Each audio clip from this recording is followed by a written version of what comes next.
how close are they? Much closer? Sit right here real quick. I'll show you. That's too close. No, that isn't. Look how close that is. Like, you're crazy.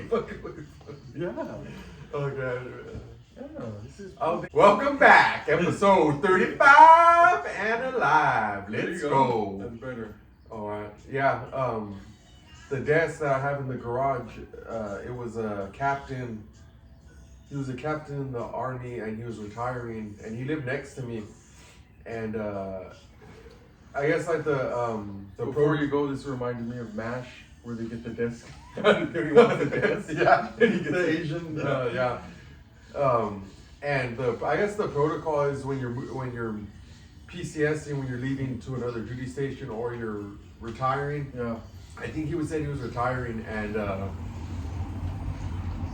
he might, I don't know, maybe he might have played it up. Maybe he lied. I don't know. He wanted to get it out. Yeah, he had a lot of cool stuff, so it didn't seem like he would try to sell it, you know. Cool because he told you it was cool, or just like No, it seemed because I seen it. And he's like, hey, and he had a whole backstory to it. He said he was his first marriage. He was in Tennessee. He was fresh in the army and stuff. And it actually does look pretty cool. Like it's like an old school, like rustic look. And he said his father-in-law built stuff, and he said that he actually built him the desk, and he lived down in Tennessee. They would get the wood from a certain sawmill and stuff like that. So, and then I was, I'll take it. And the backstory is like from IKEA, and he just put it all together. But it's a nice desk. I didn't have no use for it, but it was like from that store I wanted it because it had a history behind it. To kind of piggyback off that, when we're at training, talking to one of the devil dogs, and he was saying how like the best time to get stuff from people, like when they're getting deployed, because you got all these younger guys that they buy all this shit, and they're gonna be gone for over 9 a year months. or so, and then so like he said, people were just like buying like PlayStations, Xbox, like $20, $40, and they were why were they selling? Just to sell? They were taking off, like they were in the bed, they had all their shit back. But maybe they were just gonna take off. I wonder if I don't think they clear their room when they deploy. They still have their room. He was gone. Well, I don't know if it's different. Maybe they just wanted like petty cash, maybe just to walk around with. I don't know. But then again, you're fucking. Who knows if you're gonna come back to the PlayStation or not? Oh, maybe yeah. Basically everything was just like half off, if not more. He said the ones they were getting all fucked up and like just throwing shit off the balcony, just breaking, just like whatever. Like you're 20 years old, 18 years old, you're in there and you're shaking off. It's like fun. Yeah, it's like that. They had one. It's a vehicle, like it was a loaner pretty much, and they buy it for $500, $600, and then when they leave, they sell it to the next person. One of the guys said he was in Germany, bought the car, like $200 or something, and then drove it. Didn't even get through that tank of gas, and he was leaving, and he sold it for $200. So made his money. Yeah. What actually, speaking on Germany, a buddy of mine, Bernard, he was stationed in Germany, and he said a lot of the officers, they'd buy brand new German cars, like the was it BMW? Volkswagen? Yeah, Volkswagen, BMWs, all that, brand new over there. Then they'd ship them back when they come home. Are they cheaper over there? Maybe, I guess, but you have to ship it back, so it's probably a pretty penny. But I think the military, if you're overseas, I think they pay for a fraction of that. For the actual car? Yeah, because you to ship it back. Oh, it's your personal belongings. Yeah. I was at one of the high schools the other day, and it was pretty cool. Over there, they have like some of the kids that are from these smaller towns, and I feel like it's easier to interact with some of these kids because we have similar backgrounds. Like a lot of them are from like the Pixie-Tipton area, and I mean technically Farmersville, but it was out in the country in Farmersville. You know, it was just like the two dog towns, the two roads, and like so it's kind of a small town or small whatever. Yeah, and so we got there earlier. I was just talking with I was walking around a group of them, kind of filling it out, and then so you had these the southerner ones, and I tried to talk with them, but they were like too cool for school, so like whatever. So weird. Yeah, so I took off. Weird. And then these other guys, they kind of remind me of us, just like whatever, like sports and stuff. And I started bullshitting with them, and they're really cool. But Anyway, they said that to say that there was this other kid coming and goes, hey, that guy's a foreign exchange student from Germany. I was like, no shit. And he said, yeah. I was like, no, tell him his visa's expiring. You have to take him back or something. I was like, nah. I was like, chill. God. Like those memes, like says when he gets mad at the prank, and it says the prank, and it's like something crazy they're doing. I remember going to the bees, to the bees on him. But he came over. I hate you, bees. And he came over and started talking, and he was a cool kid, man. Good size on him too. He was like 6'2", maybe like 180, 190. And we started bullshitting, and he's only been here like a few months now. And he came over the summer, and I asked him like, how was it during the summer? And he said, it sucked. Why is that? And over there, he said the hottest it gets, and it's like rare, because he's from Berlin. And he said the hottest it gets over there was 90 degrees. Down this wall. When he got here. How low? 90. And it's rare? He said that's the hottest it will get. And that, I mean, that's few and far between. Yeah. So, that's probably, that's just warm for us. Yeah. And he said he got here during summer when it was 112, 115, and they were like just baking. Just inside? Yeah. I actually met one at foreign exchange student. He was Isaiah's buddy's friend. He lived with them. He was from China. And he said he said it was a big culture shock because in the crowd over here, they're like the game like similar but like gaming, but like going out drinking and doing stuff, you know, like he was in, you know how high school kids, they want to go out drink and party. Over here you're saying? Over here in America, yeah, like it's like forbidden over there. And after like he was corrupted after like a couple months, he's sneaking out with them and it's hard, like when you have all these rules and you have a little bit of freedom, it's gonna be up to you to decide what to do. Yeah, I think they ended up moving to what is it, Utah? He lives in Utah now with a group of the same kids from high school, the high school group. Yeah. The kid kind of, the one from Germany, kind of, at first he was standoffish, but as he was there, there was one kid, his shirt was like wrinkled to shit, and so I was just joking around. Remember Medina from the academy? He's Navy. Navy guy, yeah. Yeah. I stole his line when he said the one guy, I forgot who it was, but he looked like shit, and his shirt was just wrinkled to shit, and he goes, "What'd you do, iron that with a rock?" So I used that line on one of the kids. He just looked like shit, and then they started laughing, and then once he started seeing we're joking around, bullshitting, and then he had like this look on his face, like I kind of like, wow, like kind of shocked a little bit. Probably a lot because like when you're in other countries, like it's rare to see police. Like when you see police, something's going down. And it was two things that he said. One of them, he said right off the bat, just by my look, because I had tattoos, he said it's like it's forbidden. You can't have tattoos if you're in law enforcement in Germany. That's what he told me. Whether it's true, I don't know. But I mean, they don't have guns. They don't? I don't know. Some of those don't. They just have the bully bats. I think you're talking about somewhere else, right? France? Where they only have knives. Knives? Or that's what the biggest thing is like stabbings because they don't have guns. But anyways, he said the other thing was that he had a bad experience with cops. I said, is it certain cops or all cops? I guess it might probably just his German PD. That he said they would always get roughed up, and they were just kind of just like the abuse of power over there. And but we were just talking. He was a cool kid, man. He plays soccer, but. Yeah, since we're on that avenue, let me see your opinion, because yesterday, I don't know, like I don't want to be that guy. Which you're not that guy, pal. it should be like put yourself in a situation like you're not a cop. You're just like you're hypothetical. Yeah, hypothetical. Okay. You're not a cop. You're just random 9-to-5 guy and background dishwasher at the casino. Yeah, you're coaching a football team. Okay. And you're with other guys, regular guys, nothing, but you guys same as average Joe. Yeah, average Joes. Okay. And he shows up. The other coach shows up to the game. He's a boozer. He shows up and he smells like booze. Okay. And he's not being erratic. He's not being like crazy, but you could smell it on him. Okay. And then he makes a trip to the store. We know the sign. Make a trip to the store, comes back, has a styrofoam cup, and he's not putting it down, and he's still coaching. Like, what would you intervene? Oh, he's coaching. He's the coach, one of the coaches. Head coach, assistant? No, just an assistant. You guys getting your asses handed to you? Yeah.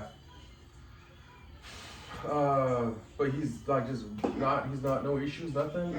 No, he's not doing nothing crazy. It's just. How's his coaching? Like good? He's doing all right. He's doing all right, but you just smell it on him, like he's drinking.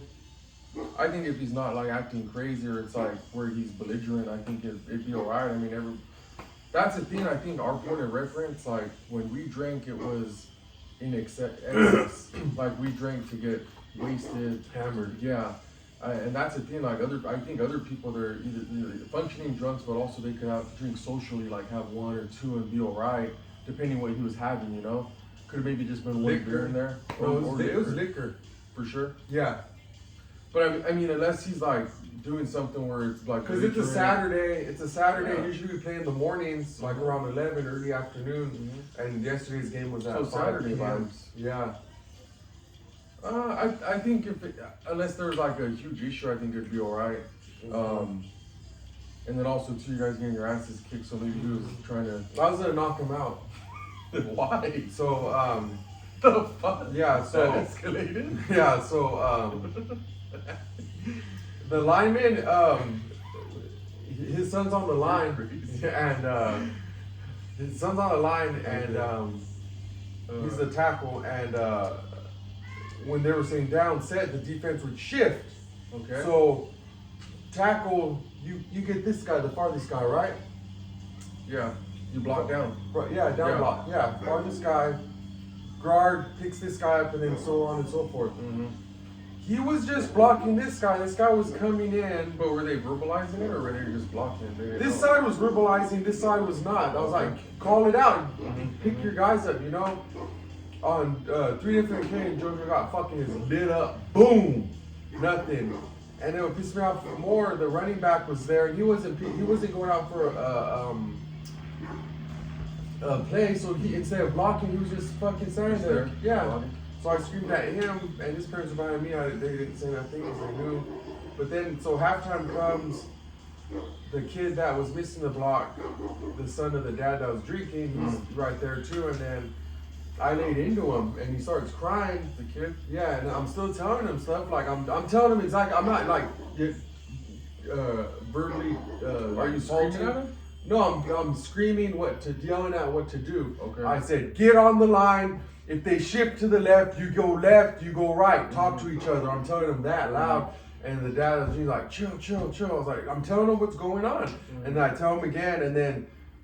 He tells me to chill again, so I just ignore him that time, and I'm telling him again, like, this is what needs to happen, and then he said it again, like, I just ignored him, and at that point, the sun was, like, busting already, so I got the point across, and then, possibly? I got the point across, and then that's when he kind of... What he's going to do with that information, we don't know. It worked, Oh, okay. And, but then the dad started, like, downplaying, like... It wasn't a big deal?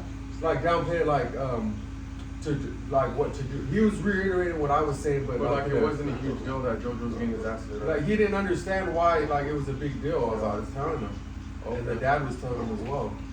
See that now, if you have that dynamic and someone's potentially getting hurt and he's drinking, that could be that could be an issue now. Yeah, I can see that. And he gets knocked out and he's drinking. Yeah. Probably not that though. No, You'd be on fucking. What is it? TikTok? Citizens harassed. Yeah. No, it was just like it pissed me off, dude. Like that guy was just coming in and he fucking lit him up. And I think it's different though when your kids are in it too, because he's a big kid, he's a big body, he should be able to block. Yeah. He should, but then you guys have to. I mean, it's all together. But it's common sense, like. This guy's rushing in, like who else is gonna get him? At this time, at this point, at this age, you should already be able to know. Like my first play, so senior year, this is back in 2006, I don't think they do it anymore. but in Exeter, we went to Exeter senior year. You have to do what's called a portfolio to graduate. I don't think they do that anymore because not everybody was passing or doing all this, so they weren't meeting the criteria. I don't think they do anything like that. Yeah.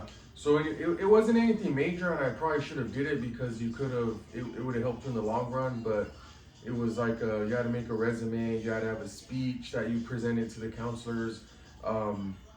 There was a portfolio, a bunch of different themes, like community service hours. There's all these themes you had to meet. So my senior year, called Farmersville. I was like, hey, do you have to do all this stuff to graduate? They're all, no, just have your credits. So all right, later, so tipped out. I went to Farmersville, and so it was football season, so I was on playing football. I remember the first play. I was playing, because I was bigger than the other guys, so I was playing left tackle, and Adam was my guard. I forgot who center was, but anyways, oh yeah, I think he was. Yeah. And so we're getting ready to block, and I misread the play. I thought it was a sweep, so sweep to the right, so I'm down blocking right. So then ready, set, go, and as we go, I hit this guy over here, the defensive end, like it was slow motion. I look, and then he comes around, wraps around, and then I do like a 360, and I turn, and Yoshi, man, that guy's fucking tough, dude. Like, I feel bad for him because fucking beans and rock. Being a quarterback in Farmersville, like that's a rough gig, dude. Yeah. Unless you have good blockers, but he was always getting his ass whooped in back there, but. I seen it, dude. It was like in those movies. He was getting ready to throw it. Right, he was getting ready to throw. This guy just fucking ate him up. Boom. Yeah. It was all, and fucking that was it. But I missed my block. But after that, I figured it out. But yeah, that's exactly what happened to JoJo, man. These kids, like JoJo's he's like one of the youngest kids on the team. He's still 9. All these kids are 11 and 10. I seen that happen. Remember that Sean Payton, the coach for the Seahawks or the Saints. Remember when all that stuff came out? The defensive coach. They were telling them, if you guys hurt whatever quarterback, then you get a bonus or whatever. Oh, there was remember bounties. Yeah, yes, bounties, remember all that? I seen that happen in real life. I don't know if it was a bounty per se, but it was fucked up. I think it was, but we were in It might just be a don't ask, don't tell type thing. Like if you're getting your ass whooped, take whoever's out whooping your ass. That refers to sexual orientation. For the military, So, back in the early 2000s. Using that properly. Yeah, but it was something like that. Like like an unspoken rule. I'm sorry. Okay. Like probably. Okay. But anyways, we were playing. I was at COS. We're playing. I think it was a team in Bakersfield, and remember that. The principal from Farmersville. Older white lady, real skinny, real mean. Oh no, I don't remember. No, or she was the vice principal, Mr. Vega. He was cool. But anyways, it was her son, and he went to El Demonte or Mount Whitney, one of those. I think it was El Demonte, and so he was the fullback, and I was still second string left guard. Oh, and so I remember we're getting there, and there's Coach Siegel, cool dude. And the fucking son comes on the bus, and he has a shirt, the half shirt, and it says, "Kill Bakersfield." And then he goes, yeah. "What the fuck do you have on?" And so he's all, "This ain't fucking high school. Get off my bus. Go change your shirt." He came back shirtless. He went and came back in a white tee. But anyways, we're Bakersfield. What the fuck? It's high school shit. Like, what'd you guys have? Like, go back to the kitty box or whatever. Yeah, like, box. That's Pop That's Warner what they shit. told us. And but remember, I don't know if you remember, we were our junior year in Exeter, and this is all gonna meet. But it was our junior year in Exeter, and we had Mr. Meyendorf, the bodybuilder, bald glasses, orange, industrial drafting. Yes, no, history. Was it history? Yeah, it was he history. also did the drafting one. Did he? Yeah. Jack. There was a kid that came in, he was a transfer student, Chris something. Tall, white guy, just a fucking natural at quarterback. Do you remember him or no? I don't know. Like For Exeter? Yes. Okay, yeah. Chris something, and he was just like took over, dude. Yeah. Anyway, he was our quarterback for when I was at COS. Oh, cool. Yeah, so we were playing Bakersfield, first game of the season. we're just whooping ass, dude. And I liked it when we were winning because I was second string. So second half, I got to play the whole second half. And they still had their starters in because they were trying to come back. But anyways, I was on the sidelines, and I remember the Chris guy. He went back. He went to throw it, and this guy swam over the tackle. It was this I forget his name, but it was two guys that ended up going to University of Troy University. Okay. And he came in, dude, and like he could have laid him out. And everybody saw it too. They saw it coming. Everyone's screaming. He could have just laid him out and he would have been done. But when he went and tackled him, dude, he went straight for his fucking knee right here. And he just took him out. Boom, and that guy fell, screaming, dude. Like he was screaming. They pulled him off the field, and he was done for the season. That was it. So I mean, to go back, like I don't know if like it's like an unspoken rule, like if you're getting your ass whooped, take him out. But yeah, maybe frustrated. Maybe just his own frustration. He wanted to hurt someone. Yeah, they took him out of the fucking season. See, that's the thing about like yesterday, like Visalia, they had a lot of sportsmanship because those three, like JoJo got laid out like 3 good times, and like the coaches aren't screaming like hell yeah, like hurt him. Oh, like over and like in Porterville, right. the Grizzlies. And I was like, all right, like yeah, you got your fucking lickings, but you're fucking rubbing it in our face, you know? Yeah, that shows part of the game. Character for them, man.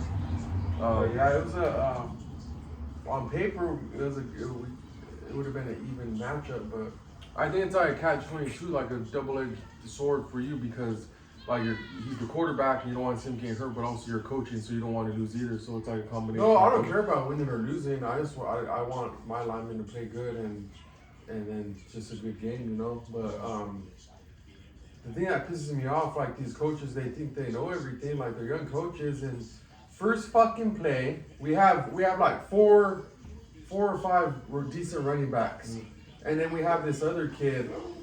He's usually on the line. He's in between a lineman and like a defensive end or being like a tight end. He's like one of those. And first play, he's been practicing running the ball for like a day or two. First play, they hand it off to him. He fumbles it, we turn it over. That's the first play. I was like, why? We have 4 running backs and you give it to this guy. You gotta give him a chance sooner or later. I was like, that's like a 4th and 1, 4th and 3, or goal line. Like, give it to him. Don't start our game off like that. Then after that, it was just kind of like downhill, like lost our momentum. And it was rough. What was the final you guys lost? It was like 26-0. We're about this close to a touchdown. At that point, it was like third quarter. We're down by 3. I did 3 at that time. I was like, you can't give us 1. And we're like it was like that much. Like, come on, Yeah. Yeah. Do you remember that it was at the Wildcats in Exeter? I forget the coach's name. But like kind of just to play on to add further for your state, like for you. Nowadays it's different coaching. And It was the Bulldogs. I think it was the Wildcats. Are you sure? Yeah, I'm like 99% sure it was the Wildcats. But like for your argument, yeah, like you know how nowadays it's like the coaching, it's different. Like people aren't used to your kids getting yelled at depending where you're playing. Yeah. Back when we were playing, it was we barely met the coaches. We're 2 minutes in. Yeah. I had jean shorts on. I don't remember when I remember something happened where they got in trouble. So maybe like 50 yards to the east was Oleanders. So when they said the team hit the Oleanders, and then we shouldn't even said anything. Like, well, because we were just there to meet and greet. We're trying to see if we could get on the team. If we Is that what it was? Yeah. So then he We're goes, walk-ons. He goes, Coach, should we run 2? Is all? Yeah, your fat asses could hit the Oleanders too. I was like, yeah. But we didn't. I mean, it's different. It was the norm, I think, back then. Getting yelled at. But I think you have to find like that happy medium. Yeah. I don't cuss at them. I just like. But it's different, like for yelling wise. Like some kids will respond to it better than others. But yeah. Well, if they're busting, then I got my point across probably. Perhaps. And then I ask him what's going on. He keeps his mouth pushing. I've been using Dad's line. What? when someone I ask them a question, they're like, I don't know. Who knows? I could ask them. The 1,000. I seen this podcast yesterday, and I don't think it's something a lot of people know, but it was pretty interesting. So I kind of looked it up a little bit. But global warming. You know, Tiger Woods' dad. Do you know what he did? To Tiger? No. What he? I'm sorry, I asked it wrong. But what he like for his job? What he did? Oh, his no. career? No. His occupation, no. Yeah. So he, back in '54, he went join the military. He was in the army, and then he became a Green Beret. Oh, was it? Yeah. Oh, maybe that's why he was so hard on him. Yeah, and then he ended up. Yeah, he retired the military, and he retired as a lieutenant colonel in the fucking military. And he was Green Beret. I don't know what his MOS was. That wouldn't be your MOS, right? No, that's just like your assignment. Yeah. So then I was looking it up, and then his dad, he was saying like that's how he got that discipline, that mentality, because how his dad was, he would show him, that's, in order to be, successful. This is like kind of the traits that people that are successful, these are similar traits that they have. Well, he had him out there at the age of 3, 4, doing, going to the fundamentals. Do you ever see these, like the videos? There was one where Tiger and his son actually played together on a team. And dude, his son's like a mini Tiger, like a natural dude. Like he's badass. And so anyways, Tiger Woods' dad, he passed away in 2006. And so it was 25 days until the U.S. Open, and he went down to San Diego, and he talked with some of the Navy SEAL guys. And so the dad? No, dad passed away. Oh, okay. This is 2006. Dad passed away, so and this is 25 days until the U.S. Open, and then he went down to San Diego, talked with the Navy SEAL, and they changed his name because he's still in active duty. But he talked to the guy, and he had told him either he was going to have a career in golf or he was going to join the military and try to be like his Navy SEAL, so, like in special operations, like his dad was. So, but obviously he went through the golf route, and so he got there and he was kind of like in a rough spot because his dad was like his mentor, like Khabib, his dad, so he doesn't want to fight anymore. So it was kind of the same thing. So he told me he wanted to train with them. Was this before the DUI? Yes, before all that.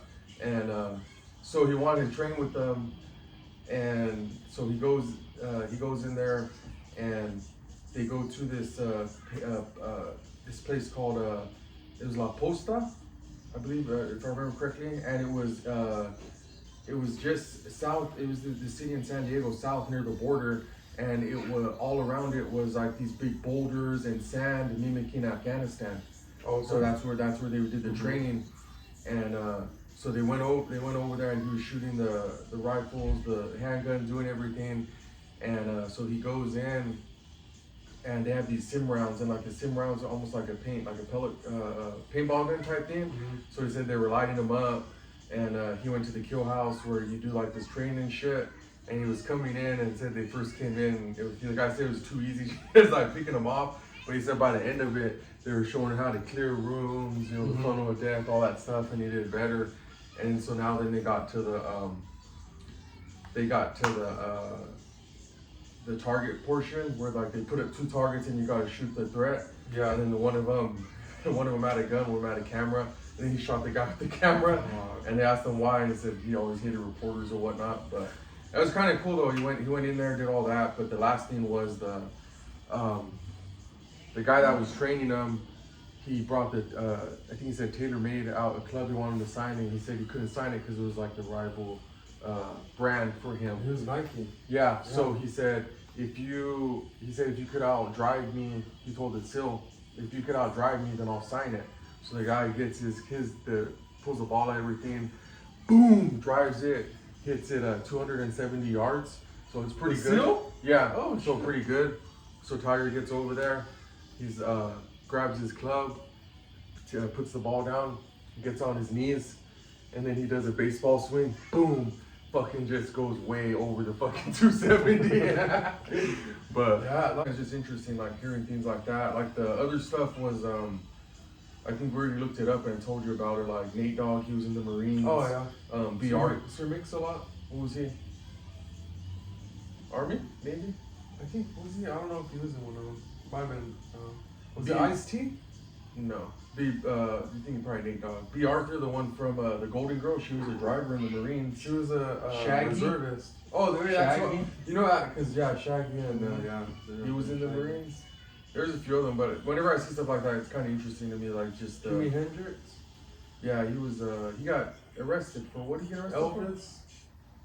Jimi There Hendrix, was they an let him interesting go story about because that. he got like a general discharge because he was focused more on his music. for? Is that what it was? Yeah. Something If like you guys that. made it to the 40-minute mark, push that like button and make sure you subscribe. Thank you for watching, and we'll see you next time.